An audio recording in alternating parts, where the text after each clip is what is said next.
कोल्हापूर गारगोटी राज्य मार्गावर मोटरसायकलने कावळ्याला धडक दिल्याने कावळा गंभीर जखमी झाल्याची घटना घडली। अपघातानंतर रस्त्यावर पडलेल्या कावळ्याची अवस्था पाहून जगदंब बर्फीचे मालक बाजीराव ढेरे, शुभांगी ढेरे, करुणा ढेरे यांनी तातडीने मदतीसाठी पुढाकार घेतला।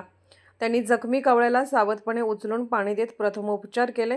काही वेळ विश्रांती दिल्यानंतर कावळ्याची प्रकृती सुधारली। त्यानंतर त्यांनी कावळ्याला सुरक्षित ठिकाणी सोडून दिले। जगदंब बर्फीच्या कर्मचाऱ्यांनी दाखवलेल्या माणुसकीमुळे नागरिकांनी समाधान व्यक्त केले असून प्राणीमात्रांप्रती संवेदनशीलतेचा आदर्श त्यांनी घालून दिल्याची भावना व्यक्त होत आहे। कोल्हापूरहून दर्पण न्यूजसाठी अनिल पाटील। निर्भीड बेधडक बातमीसाठी दर्पण न्यूज चॅनलला लाईक करा, शेअर करा, सबस्क्राइब करा। मुख्य संपादक अभिजित रांजणे, दर्पण न्यूज।